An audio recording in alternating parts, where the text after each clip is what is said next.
morning and welcome back to Cruising with Cascade. It is Wednesday, the 4th of July. Happy holidays to American friends. And we are at 56 degrees 32 minutes north, 5 degrees 57 minutes west,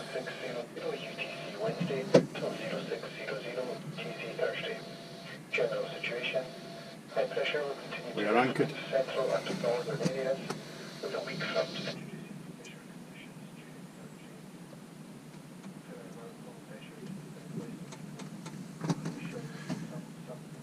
We are presently anchored in the Otter's Pool, Lorne, quite a famous anchorage on the west coast of Scotland.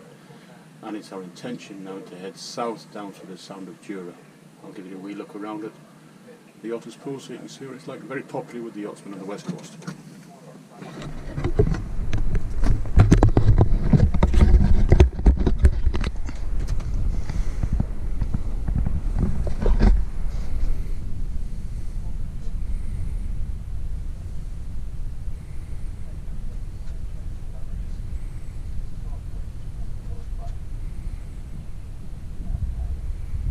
And you're looking in the direction of Oban.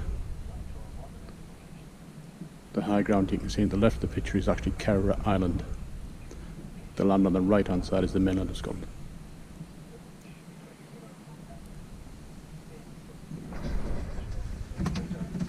Okay, let's get on the way.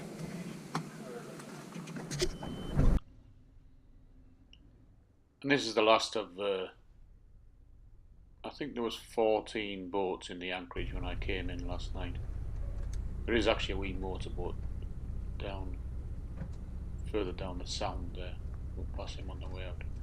Lifting anchor and shifting, and obviously everybody today is heading south with the tide. That's why we're all up anchoring and moving now.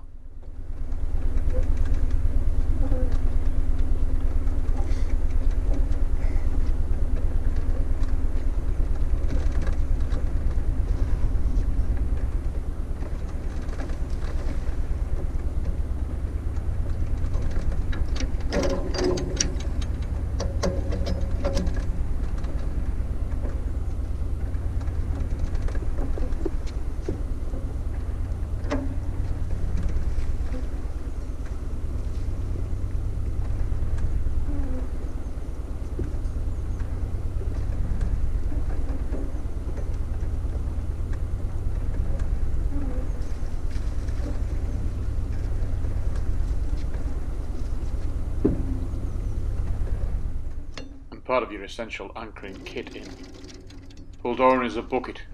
The bottom is mud and there's plenty of it, so you want to clear your decks. Okay, maybe it's a bit horrible and a wee bit smelly, obviously with all these boats anchoring in all the time.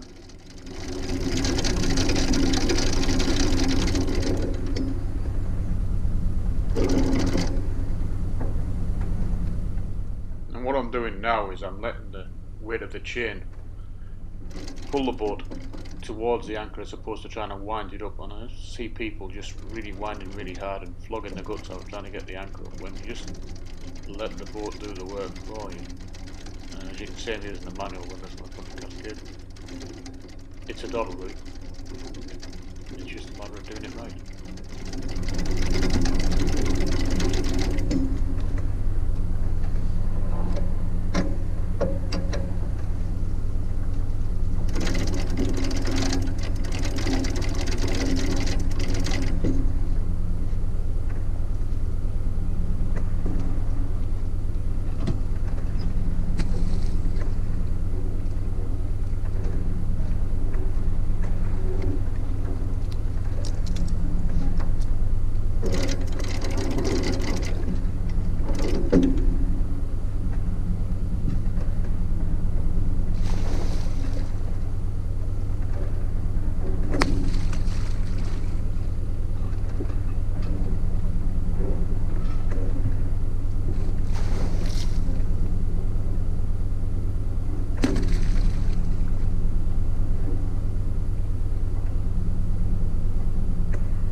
on putting on seagoing lashings on the anchor. It's a bit belt and braces, but I wasn't intending on anchoring for a while.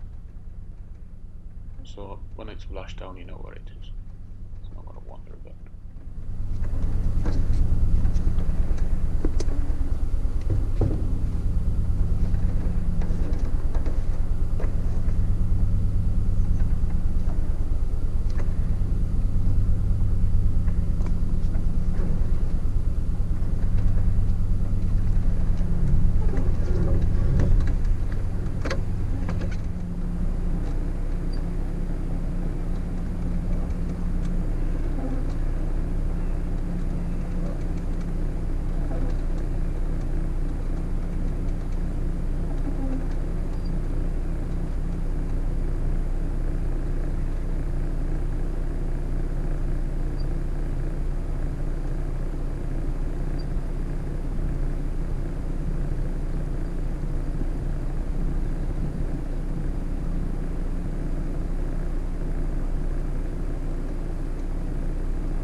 And the majority of yachts that come into pull down tend to anchor off my starboard side, this big indentation here that you see, sort of before you get up to that mooring buoy.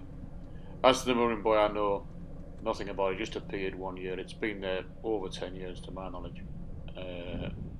I've never used it, and I've never actually seen anybody use it. So I don't know if it's any good or not. So we're looking down the pool now. The wee boat you can see just fine on the port bow. There's a little motorboat. He's anchored in a peculiar place. People don't normally anchor there. That's more or less the channel coming in. It's just off it maybe.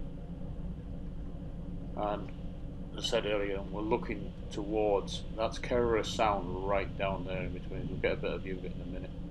And that leads you down to Oban.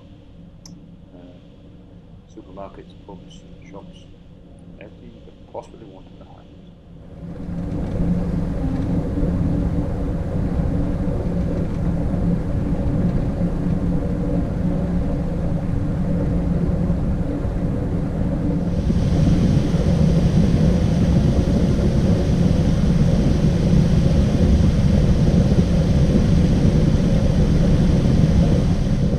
So this is the exit / entrance to the pool that we're coming through now.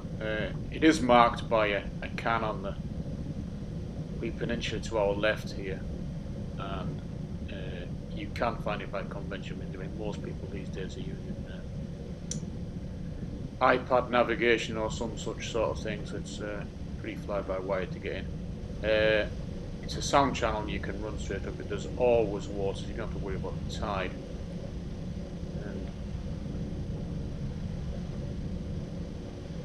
Directly ahead of us now is the island of Kerrera. That's the sound on the right, the sound of Kerrera you're looking at there. So if you're going to go to Oban, you'd go down the sound of Kerrera.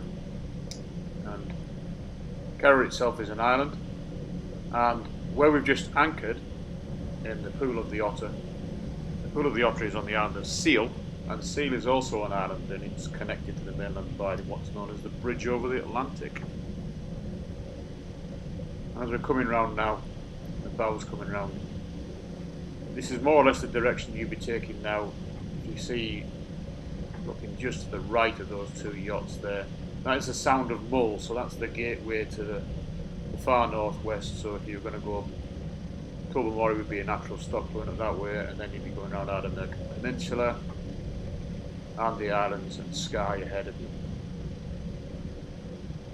We're going to go around the headland you see to the left here, and that will take us down the Sound of Lewing, which takes us eventually into the Sound of Jura. We've got a couple of tidal gates we've got to hit, but that's where we've left now.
this is us in the Sound proper, and the islands you can see. There's a collective group of islands known as the Slate Islands, and called such because the islands produce roofing slate, masses of it.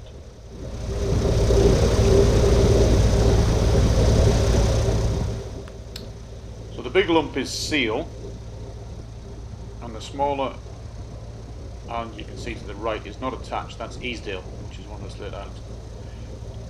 There is a channel runs through there.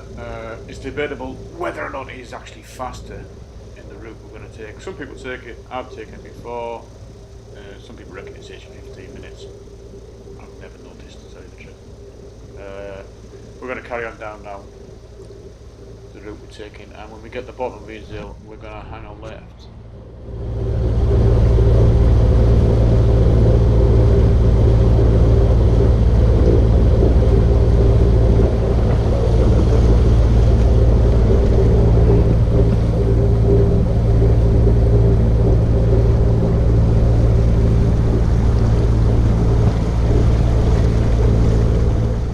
That's Easdale we're looking at there back behind us, and we're just approaching the Sound now. Tide is with us, we're going to get some speed on. So well and truly in the Sound here. If memory serves, I think I was making about 9 knots over the ground. And we have just come round that corner to the far right of the screen now. As it comes round, and that headland there to the right, we came around there. So it's a big dogleg. There is a rock you have to watch out for. In fact, there's two. One is marked and its little neighbour isn't. It's called Cleat Rock. You'll know if you find it. The wee headland there on the right, we're going to round that and down the Sound. And we're running down now. So we're looking across Argyle. Running south now. This is us now approaching Doris Mall. You can see that yacht just passing through there.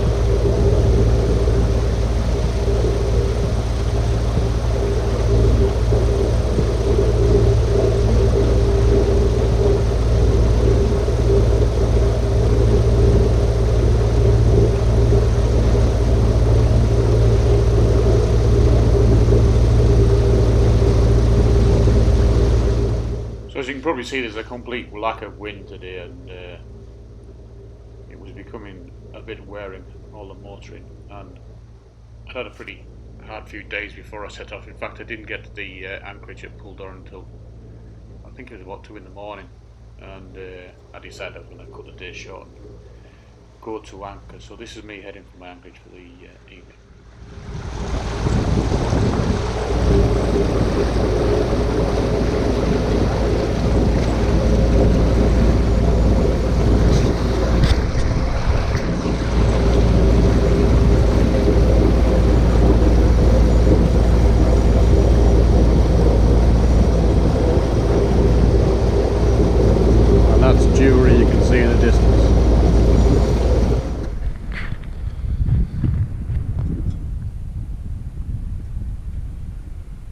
This is the anchorage at Crinan, which is the western end of the Crinan Canal, which is to our left as we pan round. So to get in the canal, you're round the end of that headland there.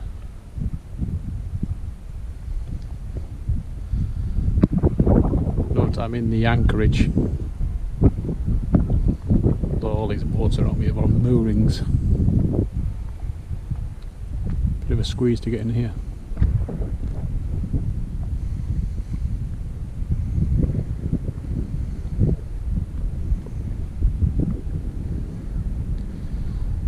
Little village of Crinan.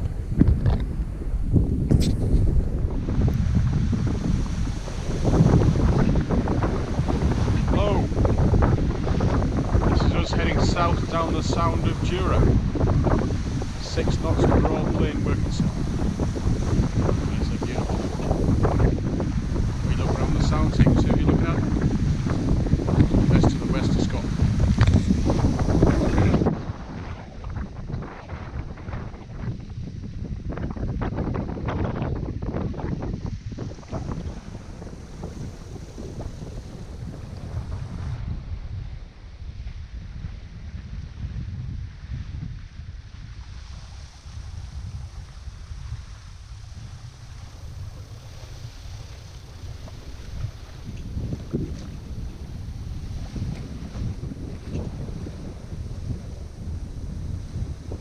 And the mountains you can see are the Paps of Jura.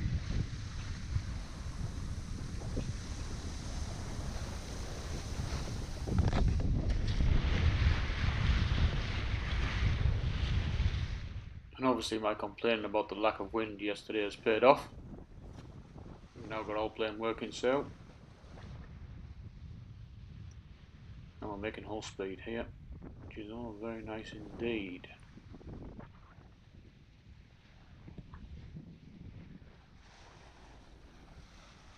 The Paps of Jura in the distance there.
And as we pan round here, this is the Kintyre Peninsula, that's the Mull of Kintyre, you can see at the far end there.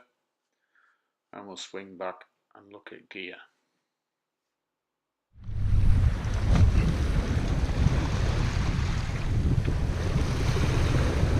And this is Ardminish Bay we're looking at here. And the intention is to go in here and anchor for the night.